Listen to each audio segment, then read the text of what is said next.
नमस्कार, आप देख रहे हैं बिहारी लाइव। मेरे रोशनी सिंह के साथ और आइए देखते हैं दिन भर की गतिविधियां एक नजर में।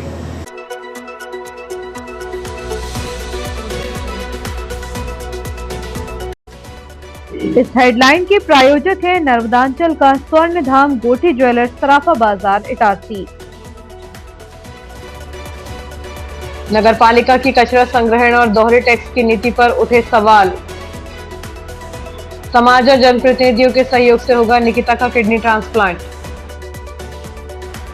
इंदिरा ज्योति संकल्प यात्रा का नर्मदापुरम शहर में हुआ भव्य स्वागत। लक्ष्य क्रिकेट अकादमी का शिविर, तीसरे दिन बच्चों ने सीखे फिटनेस के मंत्र और खेल की बारीकियां। कचरा कलेक्शन शुल्क और दोगुना संपत्ति कर पर वस्तु स्थिति स्पष्ट करे नगर पालिका, जिला कांग्रेस अध्यक्ष शिवाकांत गुड्डन पांडे ने कहा। आबकारी अफसर का अंगद वाला पैर, पुलिस की कार्यवाही से खुली पोल। क्या मिठाई के दम पर जमे हैं जिला आबकारी अधिकारी। अधिवक्ता संघ में राज्य परिषद के मतदान, 411 में से 318 अधिवक्ताओं ने किया मताधिकार का उपयोग। बिजली समस्याओं के समाधान के लिए विशेष शिविर, 14 मई से वार्डों और गांव में पहुंचेंगे अधिकारी। नगर पालिका सभापति के पुत्र पर हमला करने वालों का निकला जुलूस, हाथ जोड़कर बोले अपराधी, पुलिस हमारी बाप है, अपराध करना पाप है। और अब बढ़ते हैं आगे। नगर पालिका इटारसी द्वारा कचरा कलेक्शन का कार्य निजी एजेंसी को सौंपने और संपत्ति कर में भारी बढ़ोतरी को लेकर शहर में असमंजस की स्थिति निर्मित हो गई है। पूर्व पार्षद एवं सभापति यज्ञदत्त गौर ने सोशल मीडिया पर इस अव्यवस्था और अस्पष्टता को लेकर अपनी ही पार्टी की परिषद और अधिकारियों पर कड़े सवाल दागे हैं। उन्होंने चेतावनी दी है कि यदि स्थिति स्पष्ट नहीं हुई तो लोकायुक्त और ईडब्ल्यूओ जैसी संस्थाओं का दरवाजा खटखटाया जाएगा। इधर जिला कांग्रेस कमेटी के अध्यक्ष शिवाकांत गुड्डन पांडे, नगर कांग्रेस अध्यक्ष कन्हैया गोस्वामी ने इन्हीं सवालों को दोहराते हुए नगर पालिका अध्यक्ष और नगर पालिका के अधिकारियों से सवाल किए हैं। गौर ने आरोप लगाया कि कचरा शुल्क को लेकर दो अलग अलग खबरें नागरिकों को भ्रमित कर रही हैं। निजी एजेंसी प्रतिमाह 125 रुपए वसूलेगी, जिसका भुगतान न करने पर अधिभार लगेगा। दूसरा दावा है कि नागरिक केवल 600 रुपए वार्षिक ही देंगे और शेष राशि नगर पालिका देगी। सवाल यह है कि क्या परिषद ने शुल्क में सीधे 2.5 गुना वृद्धि की स्वीकृति दी है। संपत्ति की परिभाषा क्या है, और जब नगर पालिका के पास पहले से डेटा है तो निजी एजेंसी मैपिंग के नाम पर नया सर्वे क्यों कर रही है। संपत्ति कर समय पर न भरने पर उसे दोगुना करने के नियम को गौर ने नागरिकों के साथ अन्याय बताया है। उनका कहना है कि राजपत्र के इस नियम को चाबुक की तरह उपयोग कर नागरिकों को प्रताड़ित किया जा रहा है। इस नियम को आगामी वित्तीय वर्ष से प्रभावी किया जाएगा। पुराने बकाये पर दोगुना कर वसूलना गलत है, क्योंकि नागरिकों को इसकी पूर्व जानकारी नहीं थी। पूर्व सभापति ने जमीनी हकीकत पर सवाल उठाते हुए कहा कि ठेका होने के बाद भी वही पुरानी गाड़ियां और वही धीमी रफ्तार है। ठेकेदार के पास न तो अपने वाहन है, न ही पर्याप्त स्टाफ। उन्होंने मांग की है कि जब तक एजेंसी आधारभूत तैयारियां पूरी न कर ले और अनुबंध की शर्तों पार्षद व जनता को न बता दी जाए, तब तक इस व्यवस्था को स्थगित रखा जाए। इस संबंध में पूर्व पार्षद एवं सभापति यज्ञदत्त गौर ने कहा कि नगर पालिका नागरिकों को ऑनलाइन सिस्टम का डर दिखाकर डराना बंद करे। अगर नियम स्पष्ट नहीं किए गए तो भ्रष्टाचार विरोधी संस्थाओं को मामले की शिकायत की जाएगी। कचरा संग्रहण शुल्क प्रत्येक आवासीय मकान से 50 रुपए नागरिकों से लिया जाएगा। शेष राशि एजेंसी को नगर पालिका प्रदान करेगी। यह कहना है नगर पालिका अध्यक्ष पंकज चौरे का। साथ ही उन्होंने कहा कि एजेंसी के द्वारा उन वार्डों की गाड़ियों में डीजल गाड़ियों का सभी प्रकार का मेंटेनेंस एवं कर्मचारियों का वेतन, साथ ही आईईसी गतिविधि की जाएगी। यह पायलट प्रोजेक्ट है जो वार्ड क्रमांक 32, 31, 11, 12, 13, 14, 15, 17 एवं वार्ड क्रमांक 30 के आंशिक क्षेत्र में किया जा रहा है। अभी एजेंसी ने 1 हफ्ते से काम प्रारंभ किया है। 4 सप्ताह के बाद उनके कार्यों की समीक्षा की जाएगी। एजेंसी के माध्यम से कचरा कलेक्शन करने का उद्देश्य स्वच्छता को बेहतर बनाना एवं नागरिकों को अच्छी सुविधा प्रदान करने के लिए यह पायलट प्रोजेक्ट प्रारंभ किया गया है। परिणाम अनुकूल नहीं होने पर एजेंसी से अनुबंध समाप्त भी किया जा सकता है। साथ ही पुराने बकाये पर दोगुना संपत्ति कर वसूलने के नियम को कांग्रेस ने आर्थिक शोषण बताया है। मांग की गई है कि इस नियम को आगामी वित्तीय वर्ष 2027-28 से लागू किया जाए और वर्तमान अनुबंध की शर्तों को सार्वजनिक किया जाए। कांग्रेस नेताओं का कहना है कि बिना सुविधाओं में सुधार किए जनता पर आर्थिक भार थोपा जा रहा है, जिसके खिलाफ वे जल्दी कलेक्टर से शिकायत करेंगे और आवश्यकता पड़ने पर लोकायुक्त की शरण लेंगे। इटारसी नगर पालिका द्वारा कचरा कलेक्शन का कार्य निजी संस्था को सौंपे जाने और संपत्ति कर नियमों में बदलाव को लेकर असमंजस की स्थिति बनी हुई है। जिला कांग्रेस अध्यक्ष शिवाकांत गुड्डन पांडे ने इस पर कड़ा विरोध जताते हुए कहा कि जनता पर 125 फुट प्रतिमा का अतिरिक्त बोझ डालना गलत है। उन्होंने सवाल उठाया कि जब संसाधन नगर पालिका के ही इस्तेमाल हो रहे हैं तो निजी ठेकेदार को यह काम क्यों दिया गया है। जिले में अवैध शराब का काला कारोबार चरम पर है, लेकिन विडंबना है कि जिस विभाग का मुख्य कार्य इसे रोकना है वह कुंभकर्णी नींद में सोया हुआ है। नर्मदापुरम जिले में पिछले एक पखवाड़े में पुलिस ने सक्रियता दिखाते हुए 50 लाख रुपए से अधिक की अवैध शराब जब्त की है, जबकि आबकारी विभाग केवल कागजी खानापूर्ति और महुआ लाहन नष्ट करने तक सिमट गई है। 5 वर्षों से एक ही कुर्सी पर अंगद की तरह जमे जिला आबकारी अधिकारी की कार्यप्रणाली अब गंभीर सवालों के घेरे में है। जिले के लगभग सभी प्रमुख थानों शिवनी, मालवा, इटारसी, नर्मदापुरम, पिपरिया, केसला और डोलरिया की पुलिस ने शराब माफियाओं के खिलाफ ताबड़तोड़ कार्रवाई की है। कई आरोपी जेल भेजे गए हैं, लेकिन सवाल ये उठता है कि जो काम आबकारी विभाग को करना चाहिए थे वह पुलिस को क्यों करना पड़ रहा है। ऐसा लगता है कि विभाग की कार्यक्षमता गांधी छाप फाइलों के नीचे दबकर दम तोड़ चुकी है। जो अपना खजाना नहीं बचा पाया वह अपराध क्या रोकेगा। आबकारी विभाग के मालखाने से अलग अलग ब्रांड की शराब चोरी होना महज इत्तेफाक नहीं बल्कि एक सोची समझी रणनीति का हिस्सा लगती है। सूत्र बताते हैं कि अपनों को उपकृत करने के लिए और संदेह से बचने के लिए विभिन्न ब्रांड्स की चोरी का नाटक रचा गया। सामान्य तौर पर सरकारी सेवा में स्थानांतरण की अवधि 3 वर्ष होती है, लेकिन जिला आबकारी अधिकारी पिछले 5 वर्षों से यहाँ डटे हुए हैं। सूत्र बताते हैं कि 10 साल तक न हिलने का दावा करते हैं। चर्चा की उच्च स्तर की पहुंचने वाली अच्छी किस्म की मिठाई नजराना ने उन्हें वह ताकत दी है कि एक बार बड़े जनप्रतिनिधि से पंगा होने और सत्ताधारी दल के युवा संगठन के विरोध में बावजूद उनका पैर नहीं उखड़ा। शराब दुकानों पर नियम विरुद्ध ग्लो शाइन बोर्ड लगे हुए हैं। प्रिंट रेट से अधिक कीमत पर शराब बेची जा रही है, लेकिन विभाग ने मौन सहमति दे रखी है। ठेकेदारों के गुर्गे गांव शहरों में कानून हाथ में लेकर मारपीट कर रहे हैं। हल्दी घाटी बना हाईवे बैतूल इटारसी मार्ग अब युद्ध स्थल बन गया है, जहां हर तीसरे दिन मारपीट की वारदातें होती हैं, जिन्हें विभाग दबा देता है। जिला आबकारी अधिकारी की गैर जिम्मेदारी और लालच ने जिले को बारूद के ढेर पर खड़ा कर दिया है। ठेकेदार को संरक्षण और अवैध शराब की अनदेखी आने वाले समय में गुट्टिये संघर्ष और गैंगवॉर को जन्म दे सकती है। यदि शासन ने समय रहते इस अंगद के पैर को नहीं उखाड़ा तो जिले की कानून व्यवस्था पूरी तरह ध्वस्त हो सकती है। 15 दिनों में 50 लाख की अवैध शराब जब्त, बड़े प्रकरण तैयार हैं। केवल महुआ लाहन पकड़कर खुद की पीठ ठोक रहा विभाग। 5 साल का कार्यकाल विवादित होने के बावजूद पद पर बने रहना, ठेकेदारों की मनमानी और अवैध वसूली को मौन समर्थन, प्रिंट रेट से अधिक बिक्री और सत्ताधारी दल के विरोध के बाद भी कार्रवाई शून्य। देखना यह है कि क्या शासन अब भी नीरों की तरह बांसुरी बजा रहे अधिकारी पर कार्रवाई करता है या व्यवस्था को उनके मद के भरोसे ही छोड़ दिया जाता है। रक्षा क्षेत्र के आयुध कारखानों के लाखों कर्मचारियों के लिए एक बड़ी खुशखबरी सामने आई है। भारतीय प्रतिरक्षा मजदूर संघ और सरकारी कर्मचारी राष्ट्रीय परिसंघ के निरंतर प्रयासों के बाद केंद्र सरकार ने कर्मचारियों की सेवा सुरक्षा को लेकर अब तक का सबसे महत्वपूर्ण आश्वासन दिया है। 11 मई को आयोजित राष्ट्रीय परिषद संयुक्त समिति की बैठक में भारत सरकार के मंत्रिमंडल सचिव ने घोषणा की कि पूर्ववर्ती आयुध कारखानों के कर्मचारियों की मान्य प्रतिनियुक्ति को उनकी सेवानिवृत्ति की तिथि तक बढ़ाया जाए। इस निर्णय पर औपचारिक मुहर मंत्रियों के अधिकार प्राप्त समूह की आगामी बैठक में लगाई जाएगी, जिसके बाद आधिकारिक आदेश जारी कर दिए जाएंगे। अक्टूबर 2021 में आयुध कारखानों के निगमीकरण के बाद से ही कर्मचारियों के भविष्य और सेवा शर्तों को लेकर अनिश्चितता बनी हुई है। बीपीएमएस ने इस मुद्दे पर प्रसार भारती मॉडल को लागू करने का पुरजोर वकालत की थी, ताकि कर्मचारियों के वेतन भत्ते, पेंशन और अन्य लाभ पूरी तरह सुरक्षित रहे। दिसंबर 2024 में नागपुर के अंबाझरी सम्मेलन और पुणे की मुख्य समिति की बैठक में इस संबंध में विस्तृत प्रस्ताव पारित कर सरकार को भेजे गए थे। संगठन ने हर स्तर पर आंदोलन और बैठकों के माध्यम से कर्मचारियों की चिंताओं को सरकार के सामने रखा। अब सेवानिवृत्ति तक प्रतिनियुक्ति विस्तार मिलने से कर्मचारियों की नौकरी की सुरक्षा और सरकारी लाभों पर मंडरा रहा खतरा टल गया है। बीपीएमएस ने इस ऐतिहासिक घटनाक्रम को कार्यकर्ताओं के अथक संघर्ष और सामूहिक एकता की जीत बताया। संगठन ने उन सभी कर्मचारियों और पदाधिकारियों के प्रति आभार व्यक्त किया है जो इस आंदोलन में डटे रहे। बीपीएमएस ने दोहराया कि वे रक्षा प्रतिष्ठानों के कर्मचारियों के कल्याण और गरिमा के लिए भविष्य में भी इसी तरह प्रतिबद्ध रहेंगे।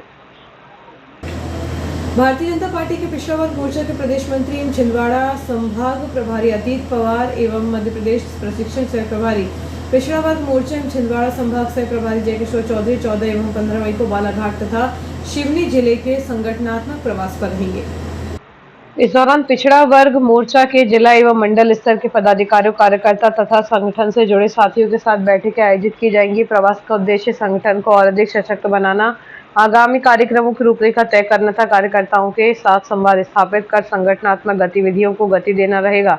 प्रवास के दौरान विभिन्न मंडलों में बैठक लेकर कार्य विस्तार, सदस्यता प्रशिक्षण एवं संगठनात्मक मजबूती पर चर्चा की जाएगी। साथ ही केंद्र एवं राज्य सरकार की जन कल्याणकारी योजनाओं को समाज के अंतिम व्यक्ति तक पहुंचाने के लिए कार्यकर्ताओं को मार्गदर्शन दिया जाएगा। प्रदेश नेतृत्व के निर्देशानुसार यह संगठनात्मक प्रवास आगामी कार्य योजना को प्रभावी बनाने तथा पिछड़ा वर्ग मोर्चा की गतिविधियों को जमीनी स्तर पर सशक्त करने की दिशा में महत्वपूर्ण रहेगा। पुलिस ने कानून व्यवस्था को चुनौती देने वाले बदमाशों को कड़ा सबक सिखाया है। भाजपा नेता और नगरपालिका सभापति मीरा राजकुमार यादव के पुत्र आकाश यादव पर फोरलेन स्थित यादव ढाबे पर हुए जानलेवा हमले के मामले में पुलिस ने सभी आरोपियों को गिरफ्तार कर लिया है। मंगलवार को पुलिस ने इन अपराधियों का शहर के प्रमुख मार्गों से पैदल जुलूस निकाला, जहां कल तक शहर में दहशत फैलाने वाले ये गुंडे आज कान पकड़कर आगे से अपराध नहीं करेंगे के नारे लगाते नजर आए। घटना 8 मई की रात करीब 10:30 बजे की है। आरोपी मोन्टू उर्फ ऋषभ संकत ने और सिम्मू उर्फ शुभम सोनकर ने यादव ढाबे पर पहुंचकर सिगरेट और 1000 रुपए की अड़ीबाजी की थी। जब ढाबा संचालक आकाश यादव ने पैसे देने से मना किया तो आरोपियों ने अपने अन्य साथियों के साथ मिलकर ढाबे पर जमकर तोड़फोड़ की और आकाश यादव व कर्मचारी तुलसीराम अहिरवार पर चाकू व डंडों से हमला कर दिया था। मामले की गंभीरता को देखते हुए पुलिस अधीक्षक के निर्देशन पर विशेष टीम का गठन किया गया। पुलिस ने घेराबंदी कर मुख्य आरोपियों सहित अन्य साथियों को गिरफ्तार किया।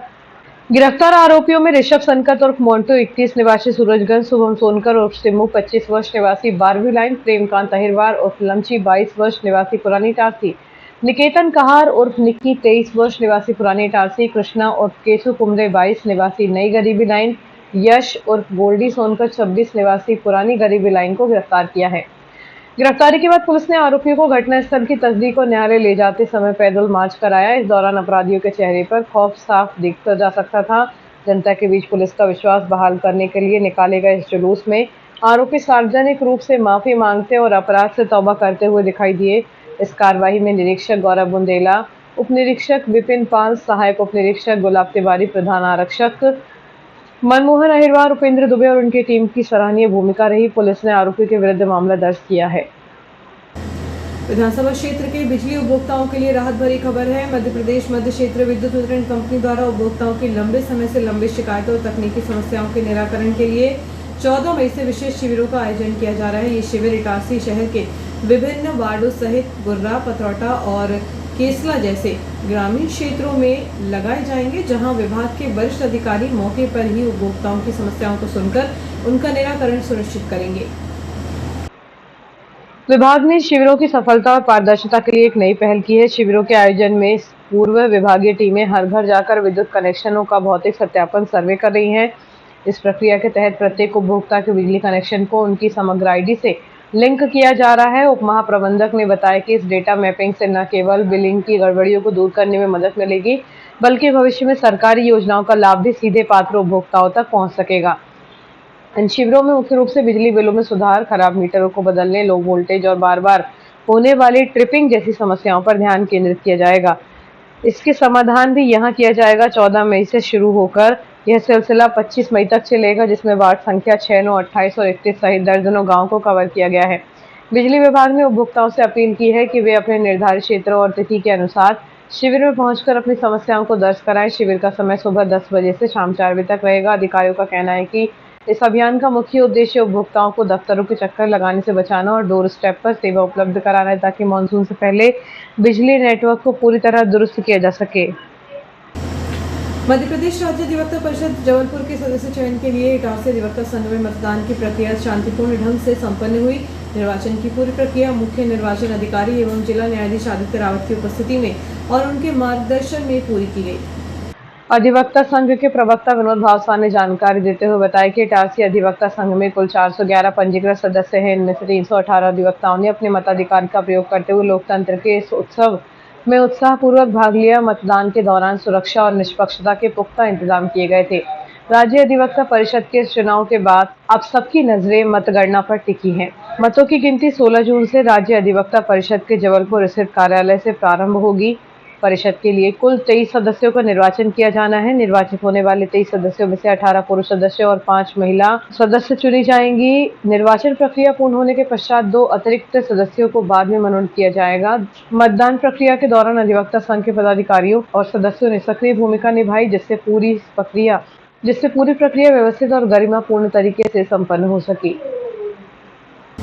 नगर के लक्ष्य क्रिकेट अकादमी द्वारा आयोजित ग्रीष्मकालीन क्रिकेट कैंप और तीसरे दिन भी पूरे उत्साह के साथ जारी रहा। अनुशासन और खेल भावना के साथ अकादमी अपने लक्ष्य की ओर अग्रसर है, जहां युवा खिलाड़ियों को भविष्य की चुनौतियों के लिए तैयार किया जा रहा है। शिविर के तीसरे दिन अमिताभ दुबे ने खिलाड़ियों को फिटनेस के महत्व के बारे में विस्तार से जानकारी दी। उन्होंने बताया कि खेल के मैदान पर बेहतर प्रदर्शन के लिए शरीर का फिट होना अनिवार्य है। इस दौरान उन्होंने बच्चों को विभिन्न एक्सरसाइज कराई और स्वस्थ रहने के तरीके सिखाए। मैदान पर खेल के दौरान मानसिक मजबूती और एकाग्रता कैसे बनाए रखी जाए, इस पर नीलेश चौधरी, अमित जायसवाल और संवर सिंह चौहान ने मार्गदर्शन दिया। प्रशिक्षकों ने बताया कि एक अच्छा खिलाड़ी वही है जो विपरीत परिस्थितियों में भी एकाग्र होकर अपनी तकनीक पर ध्यान केंद्रित करे। सुबह 5:30 बजे से शाम 7:30 बजे तक चले इस सत्र में लगभग 60 बच्चों ने शिरकत की। 2 घंटे के कड़े अभ्यास के दौरान अन्य खिलाड़ियों ने क्रिकेट की बारीकियों को समझा और मैदान पर पसीना बहाया। अकादमी के इस प्रयास की खेल प्रेमियों द्वारा सराहना की जा रही है। न्याय के देवता के रूप में पूजनीय देव श्री शनिदेव का जन्मोत्सव इस वर्ष भी श्रद्धा और उत्साह के साथ मनाया जाएगा। प्रतिवर्ष अनुसार इस बार भी 28वें वर्ष में समस्त शनि भक्तों द्वारा सब्जी बाजार स्थित शनि मंदिर परिसर में शनिवार 16 मई को भव्य धार्मिक आयोजन किया जा रहा है। कार्यक्रम के अंतर्गत शाम 5 बजे से विशाल भंडारे का आयोजन होगा, जिसमें श्रद्धालु प्रसादी ग्रहण करेंगे। इसके पश्चात रात्रि 9 बजे से एक शाम शनिदेव के नाम भजन संध्या आयोजित की जाएगी। भजनों की प्रस्तुति मां के बेटे जागरण समिति के कलाकारों द्वारा दी जाएगी, जो शनिदेव के भक्तिमय भजनों से श्रद्धालुओं को भाव विभोर करेंगे। आयोजन के मुख्य यजमान और व्यवस्थापक पूज्य पंचायत सिंधी समाज रहेंगे। समाज के पदाधिकारियों एवं आयोजकों ने समस्त श्रद्धालुओं से अपील की है कि वे अधिक से अधिक संख्या में उपस्थित होकर शनिदेव के भजनों का आनंद लें तथा धर्म लाभ प्राप्त करें। वक्त छोटे से ब्रेक का।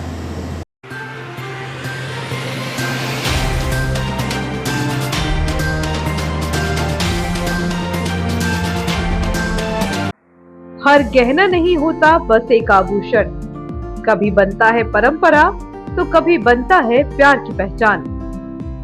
गोठी ज्वेलर्स, नर्मदांचल का स्वर्ण धाम इटारसी, जहां हर डिजाइन में झलकती है शुद्धता, विश्वास और कारीगरी।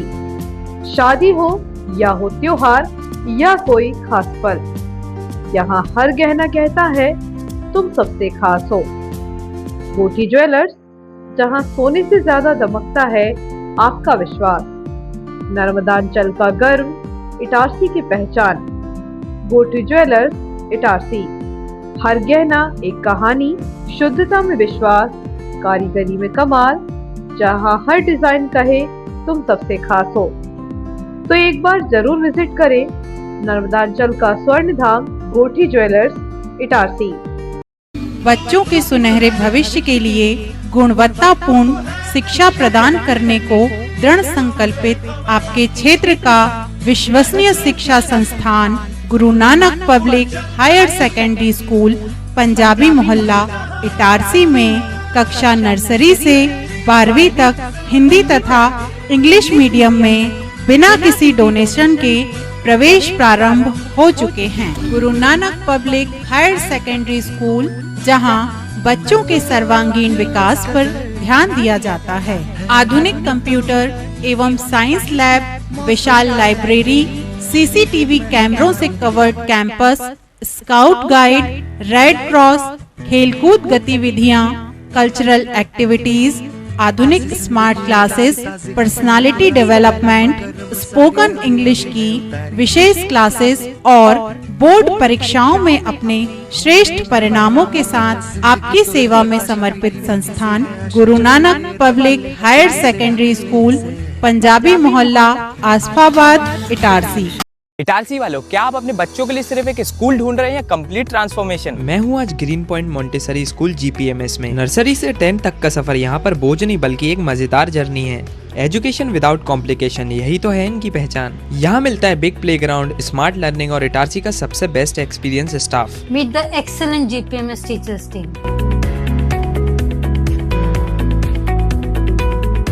इनका फोकस सिर्फ मार्क्स पर नहीं, बच्चे की पर्सनालिटी और डिसिप्लिन पर है। एक वर्ड में बोलूँ तो 360 डिग्री चेंज।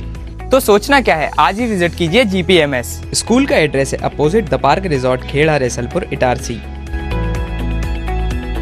चलिए मिलकर बनाते हैं हमारे बच्चों को कल का champion. Dayal multi speciality hospital, शहर का सबसे अत्याधुनिक सुविधाओं वाला hospital. Dayal multi speciality hospital railway कर्मचारियों की सेवा में अब 24 घंटे तत्पर। रेलवे कर्मचारियों के लिए अब 24 घंटे 7 दिन स्वास्थ्य सुविधाएं उपलब्ध। यहाँ सभी प्रकार की बीमारियों का संपूर्ण इलाज किया जाता है।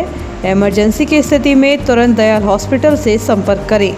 विश्व स्तरीय उपलब्ध सुविधाएं जिनमें शामिल है क्रिटिकल केयर यूनिट, ICU 24 घंटे, अनुभवी डॉक्टर उपलब्ध, ट्रॉमा यूनिट, एक्सीडेंट मरीजों की 24 घंटे उपचार की सुविधा, बर्न यूनिट, जलने वाली मरीजों को रखने की उच्चतम व्यवस्था, डायलिसिस, किडनी संबंधित बीमारियों का इलाज की सुविधा, जनरल लेप्रोस्कोपी सर्जरी, दूरबीन द्वारा ऑपरेशन, प्रसूति, स्त्री रोग विभाग, सामान्यतः प्रसव, सिजेरियन ऑपरेशन एवं स्त्री रोग संबंधित बीमारी का इलाज, यूरोलॉजी विभाग, पेशाब संबंधी बीमारियों का इलाज, सिटी स्कैन की सुविधा, मधुमेह, सर्पदंश, poisoning care, pathology lab, ambulance, medical store 24 घंटे, कैंटीन एवं डॉर्मेट्री सुविधा, इंश्योरेंस एवं सरकारी योजनाओं का लाभ, अन्य सुविधाएं उपलब्ध।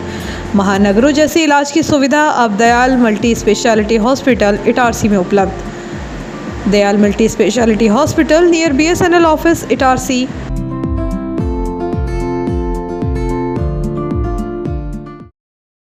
जीनियस प्लैनेट स्कूल, एक ऐसा स्कूल जहां शिक्षा के साथ मिलते हैं संस्कार, अनुशासन और आत्मविश्वास। यहां पढ़ाई सिर्फ किताबों तक सीमित नहीं, स्मार्ट क्लासरूम्स, डिजिटल बोर्ड्स और आधुनिक टीचिंग मेथड्स बनाते हैं लर्निंग को आसान, रोचक और प्रभावी। आधुनिक साइंस लैब और कंप्यूटर लैब में बच्चे सीखते हैं करके दिखाना, ताकि वे बन सकें भविष्य के इंजीनियर, डॉक्टर, साइंटिस्ट और टेक्नोलॉजी रेडी सिटीजन्स।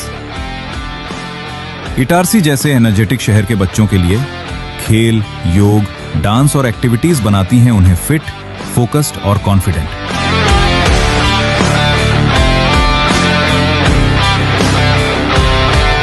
एक शांत और समृद्ध लाइब्रेरी ज्ञान को देती है नई दिशा, और अनुशासित वातावरण बच्चों को बनाता है जिम्मेदार नागरिक। और हमारे नन्हे मुन्ने बच्चों के लिए colourful classrooms, activity based learning, साथ ही सुरक्षित इंडोर प्ले एरिया और विशाल outdoor play zone. Genius Planet school में बच्चे सिर्फ सुनते नहीं, वे बोलते हैं, सोचते हैं और लीड करते हैं। स्टेज प्रोग्राम्स, स्पीच और पार्टिसिपेशन निखारते हैं उनकी पर्सनैलिटी। सुरक्षित कैंपस, अनुभवी शिक्षक और बच्चों की हर जरूरत का पूरा ध्यान, क्योंकि यहां हर बच्चा है जीनियस प्लैनेट का हिस्सा। क्वालिटी एजुकेशन, डिसिप्लिन, वैल्यूज और ब्राइट फ्यूचर। इटारसी's trusted name in education. Genius Planet, the first step to future.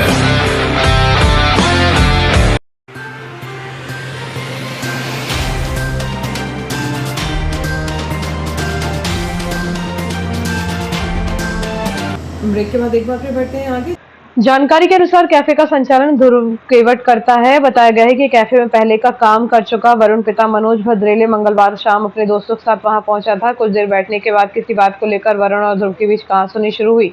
देखते ही देखते विवाद इतना बढ़ गया कि दोनों पक्षों के बीच मारपीट हो गई। प्रत्यक्षदर्शियों के अनुसार विवाद के दौरान किसी नुकीली वस्तु से हमला होने पर वरुण की जांघ के पास गंभीर चोट लग गई है और नस कटने से काफी खून बहने लगा। हालात बिगड़ने पर उसे तत्काल दयाल अस्पताल पहुंचाया गया। डॉक्टर अचलेश्वर दयाल ने बताया कि अत्यधिक रक्तस्राव के कारण युवक का ब्लड प्रेशर डाउन हो गया था, लेकिन समय पर इलाज मिलने से उसकी हालत में सुधार हुआ है। घायल युवक की चोट का उपचार जारी है। बताया गया है कि वरुण वर्तमान में रेलवे स्टेशन पर वेंडर का काम करता है। वहीं झगड़े के दौरान कैफे संचालक ध्रुव केवट के हाथ में भी चोट आई है। मारपीट के दौरान कैफे में लगे कांच भी टूट गए। घटना के बाद ध्रुव केवट ने थाने पहुंचकर आवेदन दिया है कि पुलिस दोनों पक्षों के बयान दर्ज कर मामले में कार्रवाई करेगी। जब अपनों का साथ और समाज का संबल मिल जाए तो बड़ी से बड़ी जंग आसान हो जाती है। इटारसी की बेटी निकिता के किडनी ट्रांसप्लांट के लिए पूरा शहर और शासन प्रशासन एक सूत्र में बन गया है। 13 मई को नागपुर में निकिता का किडनी ट्रांसप्लांट होने जा रहा है, जिसमें एक बड़ी बहन अपनी छोटी बहन को जीवन दान देने के लिए किडनी दान कर रही है। निकिता के इलाज के लिए आर्थिक बाधाओं को दूर करने में क्षेत्रीय जनप्रतिनिधियों ने महत्वपूर्ण भूमिका निभाई है। पूर्व विधानसभा अध्यक्ष एवं विधायक डॉक्टर सीताचरण शर्मा के विशेष प्रयासों से मध्य प्रदेश सरकार ने 11 मई को 2 लाख रुपए की सहायता राशि स्वीकृत की। वहीं सांसद दर्शन सिंह चौधरी की पहल पर केंद्र सरकार द्वारा 3 लाख रुपए की राशि निकिता को प्रदान की गई है। इस पूरी प्रक्रिया और राशि स्वीकृति से सांसद प्रतिनिधि योगेंद्र सिंह राजपूत, पिंटू अग्रवाल, नगर भाजपा अध्यक्ष राहुल चौरे और विधायक प्रतिनिधि अर्जुन भोला का विशेष योगदान रहा। केवल सरकार ही नहीं बल्कि इटारसी के आम नागरिकों और समाज सेवियों ने भी संवेदनशीलता की अनूठी मिसाल पेश की है। समाज सेवी अनिल मेहानी की एक मार्मिक अपील पर शहर के भामाशाहों ने दिल खोलकर मदद की, जिससे लगभग 7 लाख रुपए एकत्र हुए। इसके साथ ही कुर्मी समाज ने भी अपनी सामाजिक जिम्मेदारी निभाते हुए समाज के भीतर से 1 लाख रुपए से अधिक की राशि संग्रह कर निकिता के परिजनों को सौंपी। इस होने वाले ऑपरेशन में न केवल चिकित्सा की दृष्टि से बल्कि रिश्तों की प्रगाढ़ता के लिए भी याद किया जाएगा, जहां बड़ी बहन अपनी छोटी बहन को नया जीवन देने जा रही है। निकिता के परिजनों ने शासन प्रशासन, जनप्रतिनिधियों और इटारसी की जनता के प्रति हृदय से आभार व्यक्त किया है। अब पूरे इटारसी को निकिता के सफल ऑपरेशन का इंतजार है। उम्मीद जताई जा रही है कि दोनों बहनें जल्दी स्वस्थ होकर अपने घर वापस लौटेंगी। नर्मदापुरम में इंदिरा ज्योति संकल्प यात्रा का जोरदार स्वागत किया गया। होटल वाटिका में प्रेस वार्ता के बाद यात्रा रामजी बाबा समाधि स्थल से शुरू हुई और शहर के मुख्य मार्गों से होते हुए सेठानी घाट पर समाप्त हुई। मार्ग में कई स्थानों पर नागरिकों ने यात्रा का भव्य स्वागत किया। समापन कार्यक्रम में पूर्व मंत्री पीसी शर्मा, जिला कांग्रेस अध्यक्ष शिवाकांत पांडे और पूर्व विधायक गिरिजाशंकर शर्मा सहित वरिष्ठ नेताओं ने इंदिरा गांधी के साहसिक निर्णयों और राष्ट्र निर्माण में उनके योगदान को याद किया। वक्ताओं ने कहा कि उनके द्वारा दिखाए गए मार्ग और दृढ़ संकल्प आज भी देश के लिए प्रेरणा है। इस दौरान बड़ी संख्या में कांग्रेस पदाधिकारी और कार्यकर्ता मौजूद रहे। नर्मदापुरम में इंदिरा ज्योति संकल्प यात्रा का जोरदार स्वागत किया गया। होटल वाटिका में प्रेस वार्ता के बाद यात्रा रामजी बाबा समाधि स्थल से शुरू हुई और शहर के मुख्य मार्गों से होते हुए सेठानी घाट पर समाप्त हुई। मार्ग में कई स्थानों पर नागरिकों ने यात्रा का भव्य स्वागत किया। वन परिक्षेत्र इटारसी के अंतर्गत वन विभाग ने अवैध लकड़ी परिवहन के विरुद्ध मंगलवार को बड़ी कार्रवाई की है। वन परिक्षेत्र अधिकारी को मुखबिर से सूचना मिली थी कि ग्राम सोमनवाड़ा की ओर से एक ट्रैक्टर ट्रॉली बिना किसी वैध दस्तावेज के अवैध रूप से लकड़ी लेकर इटारसी की ओर आ रहा है। सूचना की गंभीरता को देखते हुए वन परिक्षेत्र अधिकारी ने तत्परता दिखाई एवं स्वयं मौके पर दबिश दी। जांच के दौरान चालक लकड़ी परिवहन से संबंधित कोई भी वैध कागजात पेश नहीं कर सका। इसके बाद अधिकारी और उनके वाहन चालक ने ट्रैक्टर को स्वयं चलाकर बागदेव चौकी पहुंचाया और वाहन जब्त कर लिया। फिलहाल वन अपराध प्रकरण दर्ज कर वरिष्ठ अधिकारियों के निर्देशन में मामले की विस्तृत विवेचना की जा रही है। वन परिक्षेत्र इटारसी के अंतर्गत वन विभाग ने अवैध लकड़ी परिवहन के विरुद्ध मंगलवार को बड़ी कार्रवाई की है। वन परिक्षेत्र अधिकारी को मुखबिर से सूचना मिली थी कि ग्राम सोमलवाड़ा की ओर से एक ट्रैक्टर ट्रॉली बिना किसी वैध दस्तावेज के अवैध रूप से लकड़ी लेकर इटारसी की ओर आ रहा है। Power grid corporation of India limited में 3 दिवसीय प्राथमिक चिकित्सा प्रशिक्षण शिविर का भव्य शुभारंभ हुआ। यह आयोजन रेड क्रॉस सोसाइटी और डॉक्टर श्याम प्रसाद मुखर्जी अस्पताल के आपसी सहयोग से किया जा रहा है। भारतीय जनता पार्टी जिला नर्मदापुरम द्वारा मंडलों के प्रभारियों की नियुक्ति की घोषणा के बाद संगठन में उत्साह का माहौल है। जिला मंत्री सम्राट तिवारी को पिपरिया के चांदौन का मंडल का प्रभारी बनाया गया है। और अब खबरें अपराध जगत की। थाना क्षेत्र के ग्राम कुकड़ी में आपसी रंजिश के चलते गाली गलौज और मारपीट का मामला सामने आया है। पुलिस ने फरियादी रेहाना बी पति जब्बार खान 50 वर्ष की शिकायत पर गांव के ही 3 लोगों के खिलाफ गंभीर धाराओं में प्रकरण दर्ज किया है। पुलिस से प्राप्त जानकारी के अनुसार फरियादा रेहाना बी ने शिकायत दर्ज कराई कि आरोपी राजा रेखा और ईशान ने उनके घर के सामने आकर उन्हें गालियां दी। विरोध करने पर आरोपियों ने मिलकर उनके साथ मारपीट की और भविष्य में जान से मारने की धमकी भी दी। पुलिस ने आरोपी के विरुद्ध अपराध दर्ज किया है। और आइए देखते हैं दिन भर की गतिविधियां एक बार फिर।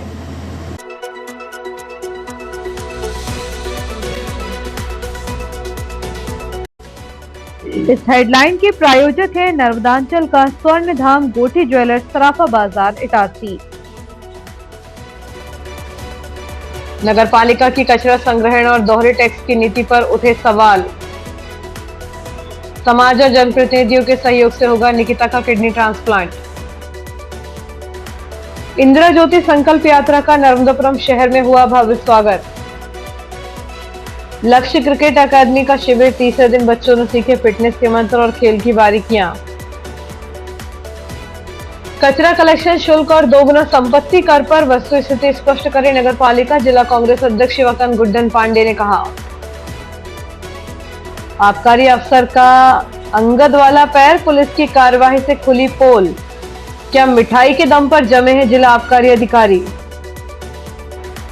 अधिवक्ता संघ में राज्य परिषद के मतदान 411 में से 318 अधिवक्ताओं ने किया मताधिकार का उपयोग। बिजली समस्याओं के समाधान के लिए विशेष शिविर 14 मई से वार्डों और गांव में पहुंचेंगे अधिकारी। नगर पालिका सभापति के पुत्र पर हमला करने वालों का निकला जुलूस, हाथ जोड़कर बोले अपराधी, पुलिस हमारी बाप है, अपराध करना पाप है। फिलहाल के लिए इतना ही, आगे दीजिए, नमस्कार।